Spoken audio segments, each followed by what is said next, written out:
Friends, always an honor to be with you.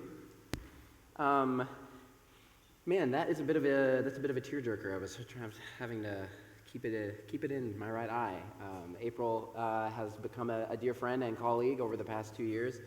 So it is a sad day, a bittersweet day to see her take off, but a gift. We are so happy for her, and man, I'm just reminded of the seasons of life. Isn't that interesting? How life moves in seasons.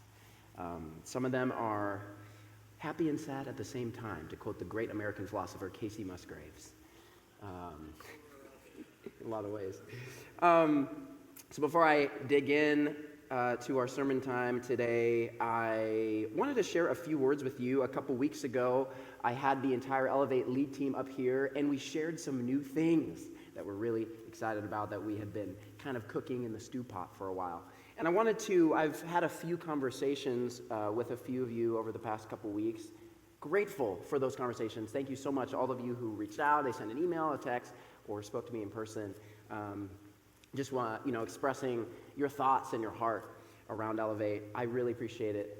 I kind of felt at the time that it was a bit of a fire hydrant. Like it was just like straight water to the face of information. So I wanted to offer just a minute or two of clarity going forward, just so you understand our heart, my heart, for some of the new things that you may see cropping up.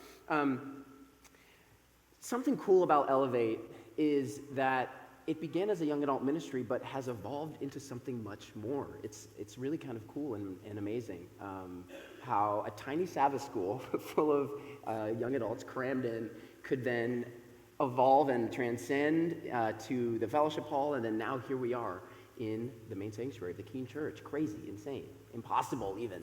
God has been moving throughout the years. And part of that, I think, was a recognition that, and Alex, you may actually be able to turn me down just a little bit. I feel like I'm feedbacking just a touch.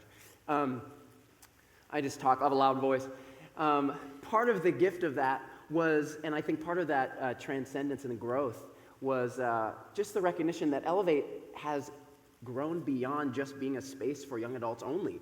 That there are those of you like me, some of you who have some more gray in your hair than me, you're going to laugh at this, but some of you like me, you're older. And maybe you don't quite feel like, man, I don't know if I would be considered a young adult anymore. But what's so cool about this space is that it has become a place where that's totally okay.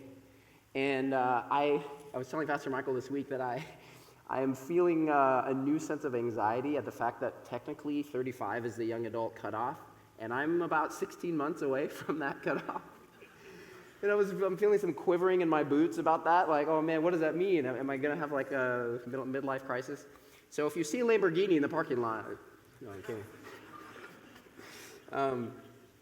But yeah, this space has become truly something special, and I'm so grateful for that. And at the same time, I'm also grateful for this church community. Something cool about Elevate that I noticed immediately when I was interviewing, and I was speaking, some of my first conversations with Pastor Michael, when he told me the story of Elevate, how this church, and maybe some of you didn't know this church board approached young adults and said, we want to have a space for young adults to worship here. Really, really crazy. So they approached our friends Chris and JT, and they said, hey, could you create a space for young adult ministry? And I don't know if you know how rare that is in North American Adventism, at least. It's really, really an incredible thing that this church valued young adults so much. They said, hey, this is a space in our care that we're missing. We want to create room for that. And so that's what they did. That's what they set out to do. So all of this to say, I'm just incredibly grateful to be here. I'm grateful to have the honor of being one of the pastors here at the church. And I'm grateful for you all as you journey with us into this new season. A final word is what this doesn't mean and what this does mean. What this doesn't mean when you see this word real up here and we're talking about new initiatives like the Pulse we did today, right? What it doesn't mean is that Elevate is changing, everything is changing, right?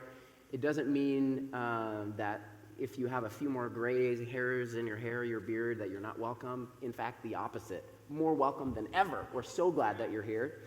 And what it does mean is that there's still always room for one more.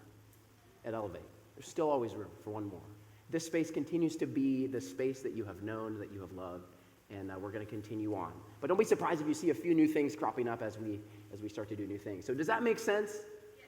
Beautiful. Thank you so much for journeying with us. Let us pray together and dive right in. We're going to talk about Bigfoot today. Jesus, thank you so much for your love. Your presence is a promise. You're here with us today. God, you keep your word. What a gift that is. Thank you so much. You're so good. Would you speak to us now? Would you journey with us together? Open our hearts and our ears to know you better. We pray this all together. And everyone said, amen. As I said, we're going to talk about Bigfoot today. So, this week I spent some time looking up the most prominent Bigfoot sightings. And I want to tell you about a few of them, the top 3 most prominent Bigfoot sightings. The first one, this was in a film called the Patterson-Gimlin film in 1967. And perhaps you've seen this photo before. This is one of the most famous photos of Bigfoot sightings ever, where people thought they saw Bigfoot out in the wild. Really crazy. Now, we don't have to do a show of hands, but how many of you believe in Bigfoot? Okay, Jonathan believes in Bigfoot. So, Bigfoot is one of those urban legends, one of those urban myths that sort of stood the test of time for some weird reason. You'd think something like this would just die out, but there are still people, there's whole online communities of people that believe in Bigfoot, and they're committed to spotting Bigfoot, and they upload pictures. It's like, look at this grainy picture. I was out camping, and I heard, a noise, like, it must be Bigfoot. Sort of wild. So this is the most famous picture of Bigfoot, and the reason why this was compelling in 1967 was because this was actual moving footage of this Bigfoot sighting. So you see this creature in this, I don't want to say in this costume because that tells you what I think about it, but you see this creature walking around, and it looks pretty compelling. It's pretty crazy. The only problem is later on we would find out that there was a certain gorilla suit shop owner who had a shop who sold suits identical to this, and he's like, yeah, I think I sold a couple suits right around the time this was shot. So a lot of people are skeptical. The next one was with a guy named William Rowe, and he encountered what he thought was Bigfoot in 1955. So that would have been 7, 8, 9, 10, 11, 12. I'm still counting with my fingers. Wait, what was that? 7, 8, 9, oh yeah, 12. So 12 years prior, there was a man named William Rowe, and he thought he encountered a Bigfoot. He was so convinced that he encountered a Bigfoot on a camping trip that he wrote and signed a sworn affidavit for court in 1957. The only problem is he has no photo evidence. He had nothing to show for it. He didn't take any pictures. He just said that he saw one while camping. So that one, not very compelling. Then the final one was a guy named Albert Ostman, and this is the very earliest Bigfoot sighting ever, 1924 in British Columbia. He said that he stumbled upon, hear this, he said he stumbled upon a family of Bigfoots. He said there was a mama, a papa, and a baby Bigfoot. And he said they actually abducted him and took him to their encampment, and he was just there, and he was watching them do their thing. They're eating food, they're just doing the thing, and then they let him go. So he had a very wild tale, but also unfortunately no evidence. He had no photo evidence. He was the only one there. No one else was with him, so he had no way to prove that this happened. So Bigfoot it's an interesting case study because I think it is a bit of a commentary on maybe a core question that we wrestle with together, and it is this question right here. Is it real? Is it real? Is there something real? I thought I had that question on the screen, so if you're looking at it, oh, I do, blessed. Okay, nice. Is it real? This is, I think, perhaps one of our core human questions as we are trying to perceive the world. Is something the real deal, or is it a counterfeit? Is something real, or is it fake? What is the truth here? And so some of us, our eyes get a little squinty as we look at pictures of Bigfoot on the internet. At least for me, my eyes get a little squinty, and I'm like, I don't know about this one. This one seems a little sus. So not only, I think, is this one of the most human questions that we ask, but perhaps also one of the most important questions for Jesus' followers to ask. It may even be, I think, in my recent years of my life, I have become convinced that this may be one of the most central questions, especially in our current moment in the world, right? We say we follow Jesus, but how do we know if it's real? How do we know if it's real? How come, and not even for others to sort of, pick and judge at the other and say, I don't know if you're really a follower of Jesus. How do we even know for ourselves? How do I know whether I'm following Jesus or someone else or some other thing, some other way? How can I judge? How can I kind of self-assess? What is the WebMD of knowing if I'm actually following Jesus? Actually, not recommending going to WebMD. Definitely go to a doctor. How can I tell if I'm getting sidetracked from the Jesus way of life? Well, that's the story that I want to chat about just for a couple minutes today. I was going through some old sermons from over a year ago, and I stumbled across a sermon. This is the most, a quick aside.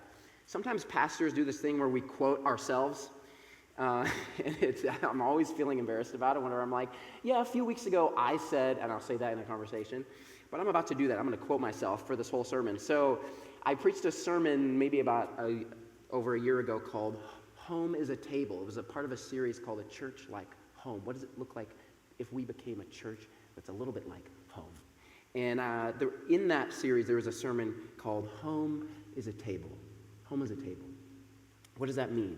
Home is a table. And I talked about the story of Mephibosheth. And as I was going through my archives, I was like, man, this story really still speaks to me on such a deep level. The story of Mephibosheth. So let's read a bit of it together. This is 2 Samuel chapter 9, if you'd like to follow along. I'm reading from the ESV. It says, And Mephibosheth, the son of Jonathan, son of Saul, came to David and fell on his face and paid homage. And David said, Mephibosheth. And he answered, Behold, I am your servant. And David said to him, Do not fear, for I will show you kindness for the sake of your father, Jonathan. And I will restore to you all the land of Saul, your father, and you shall eat at my table always. Good story. So some of you know this story, you know the context, you know the backdrop here, right? This is David on his meteoric rise to being king of Israel, and Saul has just been defeated, and so David is now becoming king. He's being installed as king. And as some of us know, Mephibosheth, this is actually one of the sons of Jonathan, David's best friend, who passed away in this conflict. And so it says that David says, I will take you into my home, I'll restore to you all the land of Saul your father, and you will eat at my table always, my personal table. Really crazy. So basically, what I'd like to do for the next few minutes is I'd like to draw 3 different lessons that I'm taking away from this story anew. I've been thinking about what does it mean to follow Jesus and for that to be a real confession in my life? What does that mean for us collectively as a community to follow Jesus and that to be a real confession? And I think this story may give us some clues. So let's hit it. The first lesson I'm taking away from the story of Mephibosheth is that Mephibosheth was an enemy. He was David's enemy in particular. Now, what's interesting about this time period, some of us know this, is that if you were one family and you came into power and there was anyone left from the family that previously reigned, usually what kings and rulers would do in this time period is you would have everyone executed. You would either have everyone executed, or there were some options to take people as what's called like a vassal or like a sublord under you, or maybe you'd keep them in prison or you keep them under house arrest. There are lots of different options, but the safest thing to do, especially someone who was part of a faction that wanted that you took over, that wanted you dead, you would want them to be eradicated.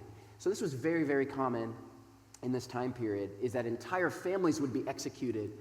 It doesn't matter who you were, what age you were, the bride of the ruler, the children of the ruler, even the pets, everyone executed, right? Sometimes you see some of the the mummies of the pharaohs, right? And they're buried with their pets, their spouses, their children, everyone, the whole family, right?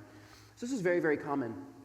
And what's so interesting about this story is if you understand the context, if you know what happened leading up to this point, right? How Saul was hunting David for years of his life, right? David was in hiding for years. He was hiding in caves, and he was going over here and over there, and he had this little band of men like Robin Hood and his merry men, and he was like running around, and they were like doing little skirmishes. But Saul wanted David dead for a really long time because David had been anointed as king, right, by Samuel. And so this entire time, Saul was David's enemy. But now finally Saul has been defeated, and David has a choice. Do I eradicate any opportunity for this family to take me out? Or do I do something different? And I just think it's so intriguing that rather than take the easy way, David instead, he opens up not only his home, but he opens up himself to the possibility of being hurt. That in the face of an enemy, he actually becomes more vulnerable, not less. Now, isn't that interesting? That David actually, he had a choice to set up boundaries and walls, but instead he creates a table with an enemy. Someone, Mephibosheth, right? Someone who's literally the grandson of the king that he just took over. Someone who could slip maybe a little poison into his cup, who maybe could have a little dagger in the night, right? All these opportunities, and yet David chooses radical hospitality, radical acceptance, radical welcoming. Incredible. And I just, man, as I reread that, I just felt like, oh snap, this is the gospel. This is what God does for me. This is what God does for you. This is who God is, right? This is the core of the heart of God. This is John 3:16. For God so loved the world, a space and place that was in rebellion to him, a space and place that said, God, we don't want anything to do with you. God said, no, I love that space, and I'm going to go down, and I'm going to actually be among them, and I'm going to rescue them. Not because they're not my enemy, but because they are. And that story, that age-old story, it's just speaking to me once again through the story of Mephibosheth. And I wondered, man, what would it look like if we continued to embody that? What if this space were continually like that? Right? And you know what's so interesting is whenever I, say things like that, pose questions like that, the coolest part about being a pastor at Keene is that this space already does this.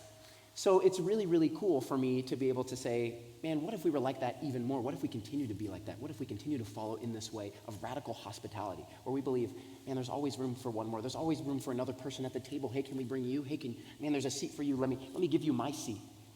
Let me pull this chair out so you can sit next to me. And so I just think that if we are to continually say that we follow Jesus and it's real, I think this place would look a lot like that table. That there would be people in this room that maybe you disagree with, maybe you see things a little bit differently with. Maybe there are certain political issues that you don't align with them on. Maybe there's certain family history, right? We live in a small town, the small town of Keene. Half of y'all are related. I've learned that. Right? We live in a small town. Maybe there's history. But what if this were a space where we could have everyone at the table? Incredible. I think the common denominator here is everyone can be at the table because we have the same king. Right? Everyone can be at the table because we have the same king. Maybe we see things slightly differently, but our king is the same. And wherever he goes, we're going to follow. Right? So I might view this differently or view that differently, but the main thing, the thing in the middle, the cross, that's the same for me, and it's the same for you. And so we're following that. Right? So that's the first lesson I took away from this. Man, Mephibosheth, he was actually David's enemy, and yet still he welcomed him into his home, not only like a friend, but like family. The second lesson I'm taking away is Mephibosheth, hear me now with this word. Mephibosheth was physically impaired. Now let's pause with that word. This is an interesting word, impaired. This is a word, you know me, your boy likes words. I love a little etymology.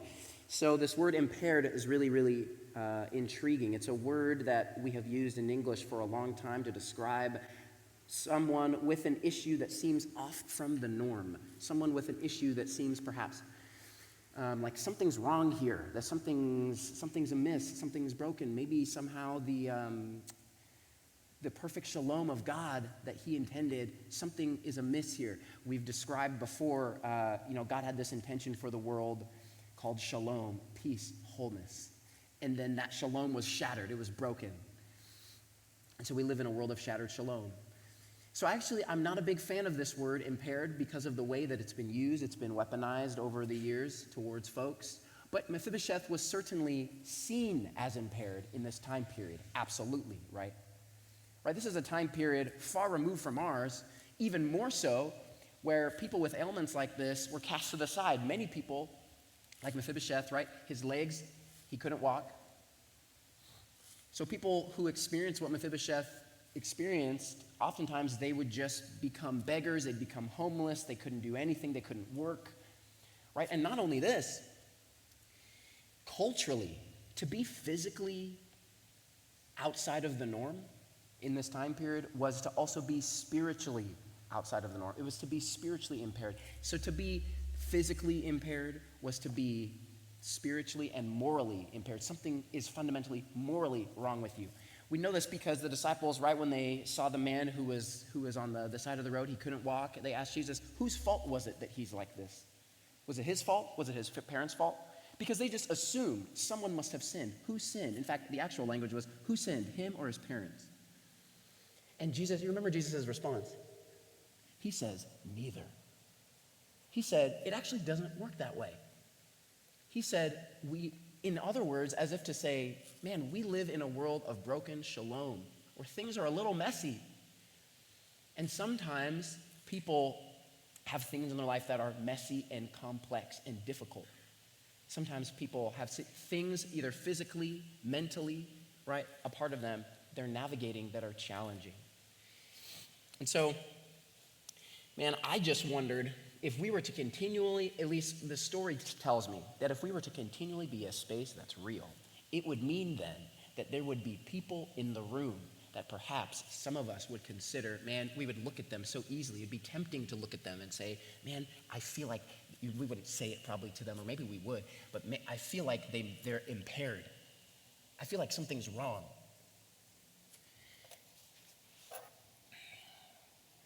And it just reminds me a little bit of Jesus in Mark chapter 2. You guys remember Mark chapter 2 where Jesus, he's like eating with all of these tax collectors and these prostitutes, and he's eating with all of these people. And the Pharisees, it literally says in Mark chapter 2, verse 16, it says, and the Pharisees looked at him and they saw that he was eating with the tax collectors and sinners and said, why does he always surround himself and eat with sinners? Why is he always partying with sinners? He's supposed to be a rabbi. Why is he surrounding himself with people like this? And you remember what Jesus says? It is not the healthy that need a physician, but the sick. I have come to be a doctor. Now, this is something deep on my heart because I think sometimes in church it's so easy for us to forget that this space is a hospital. We talked about this a few weeks ago. Like, what would it be like if you walked into the hospital and you're like, I'm having heart issues, and they're like, oh, wow, you're an awful person. Right? Like, what would it be like if you walked into a hospital and you're like, man, I'm sick, I have cancer, and they're like, wow, shame on you. Right? They made it like a moral situation. And it's so interesting that sometimes I think in church we forget, like Jesus' words himself, if he's our king and we're following him, and he said, man, this community, this is supposed to be a place where people who feel like they're not spiritually well can come, and they can find wholeness and healing and life and transformation. Right? And it's not just that Jesus is saying that his people, that his followers are going to be a community of people who are just sick together who never get well, right? So don't mishear what I'm saying. He's saying this is the place to come to get well. This is the place to come to find life and to find wholeness and to find healing. But sometimes we forget that. We're like, oh, you're not well yet? Well, this is not the place for you. Because all of us here, we're already well. We're already healed. Which isn't really, as we know, true. Now again, as you guys know, you know my heart by now, I hope, none of this is meant to be condemnatory for us. None of this is meant to be a space. It feels like Pastor Anthony's coming with the hammer today, bonking on the head. Not bonking on the head, not coming with the hammer, only saying, man, if we're following Jesus and it's real, this is a high calling. Like, this is hard. This is costly. Right? And I know many people in my life, and I'm sure you do as well, that perhaps they've come to church and that's their experience has been that they were treated like this wasn't a place for them to come and find healing. That they needed to already be well when they got here. So, what would it look like if we thought of ourselves as a hospital for the sick and we're bringing them to our good God who leads them to real, abundant, transformative life? I think that could be and would be and is awesome. Finally, last point. Mephibosheth's presence cost David something. Mephibosheth's presence cost David something. We know that it cost David something because of the one line in what he says to Mephibosheth. David says, I will restore to you all the land of Saul, your father. That's crazy. Right? That was a lot of land. That was a lot of land. So probably what we understand from this time period is probably Saul had like leagues of land, like lots and lots of land that he owned personally. And he may have had like some livestock there or something like that, or a personal estate. And David essentially says, all of that I should have inherited as the king, as the new king, I'm giving to you. I'm giving to my enemy. Insane. This tells me that being a space like this that continues to be real will probably cost us something, and already does. So many of us give up of our time, talents, and treasure already, so we understand the cost, right?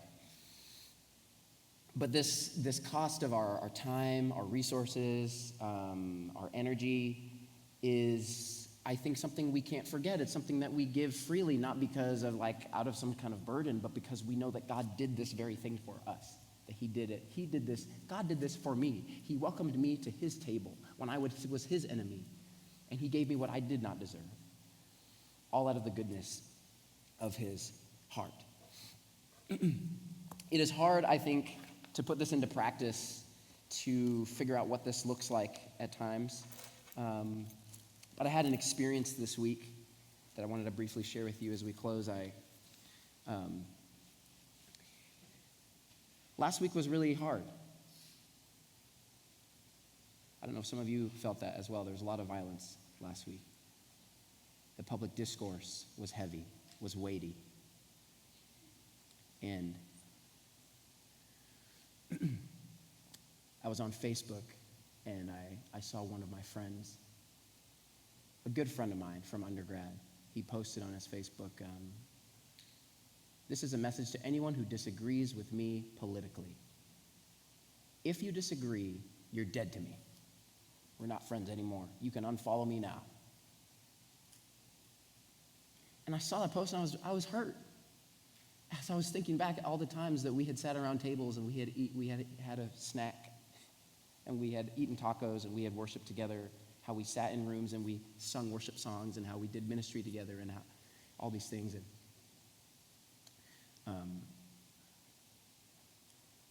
so for a while I just was like, I don't even know what to do. It feels like our world is becoming more and more polarized, right? It's harder to have conversations. It's more challenging than ever, it seems. And I'm like, I don't even know do I just lose this friend forever? But then I was like, what if I texted him? What if I reached out to him? Because here's the thing. I know that perhaps we don't quite see things the same way. But what if I just reached out and I was like, hey, bro, do you want to like talk sometime? Do you want to? And we haven't talked in like a few years. And so that's what I did. I composed a little text message and I sent it his way. And I was like, hey man, it's been a while. Your life is different. My life is different. It's been a few years. I just want to say, bro, I miss you. And I want to reconnect. I would love to chat. I want to hear how your life is. And I was thinking, no way in the world he's going to respond to me, because he sounded pretty upset on social media. No way he's going to respond. But when I tell you, he texted me back And he was like, Anthony, bro, it's been so long. We haven't talked. He was like, yeah, my life is a lot different now. He's like, I became a dad, and I'd love to chat. I'd love to connect with you sometime. And I was like, that's so crazy. What if we were the kind of people who, when all of the rest of the world says, those people over there are the enemies, instead of going away from them, instead of building more walls, we opened up the table. And we said, would you actually come more into my life? Would you be closer actually to me? Could I get to know you a little bit better, a little bit more? I want to show some love. I think perhaps this might be the greatest witness of what it means to follow Jesus, perhaps. In our current moment, when the rest of the world makes enemies, we say we are the people of the table. Jesus, thank you so much for opening your table for us, for me. Could we continually be people of the table that looks a lot like yours? And God, we can't wait for that day, one day, when we find ourselves in your kingdom, in your house, in your home, in your city.